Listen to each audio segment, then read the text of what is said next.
मेरी आवाज़ का उतार चढ़ाव मेरी भावनाओं से संचालित है।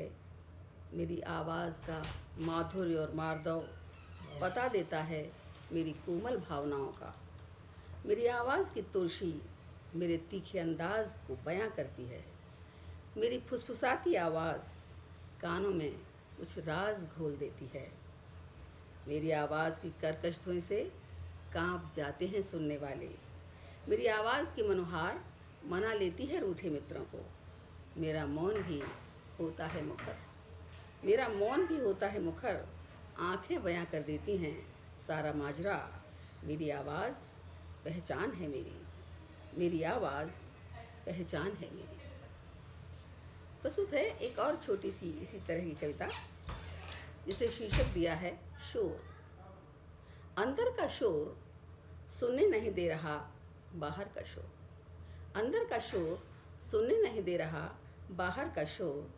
पल्ला पकड़कर बच्चा मांग रहा है दूध, और माँ के कान अभी भी झनझना रहे हैं उस फटकार की कर्कश ध्वनि से जो उसका पति लगा कर गया है।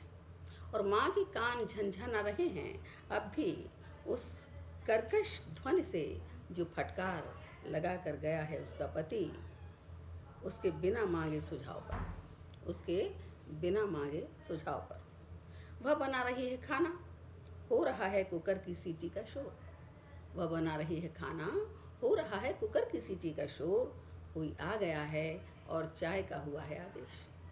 कोई आ गया है और चाय का हुआ है आदेश।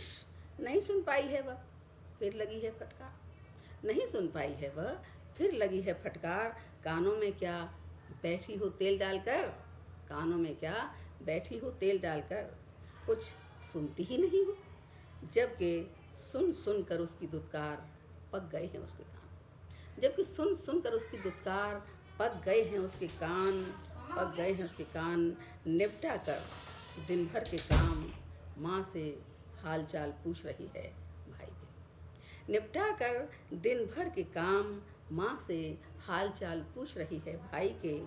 ठीक नहीं है तबीयत उसकी, तभी टकराती है कानों के पर्दों से पति की कर्कश आवाज़। तभी टकराती है कानों के पर्दों से पति की कर्कश आवाज़।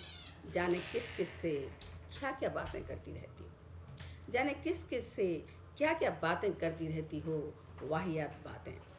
नहीं समय होता कभी तुम्हारे पास सुनने को मेरी बात। नहीं समय होता तुम्हारे पास कभी सुनने को मेरी बात। चलो रखो फ़ोन और सुनो मेरी बात। चलो रखो फ़ोन और सुनो मेरी बात। माँ का कोमल करुण स्वर बिला जाता है कहीं। माँ का कोमल करुण स्वर बिला जाता है कहीं, और वह तेज़ कदमों से आती है वहाँ। कानों में उबलता हुआ शीशा उंडेलने के लिए तैयार है उसका पति जहाँ। और आती है तेज़ कदमों से वहाँ, कानों में उबलता हुआ शीशा डालने के लिए तैयार है उसका पति।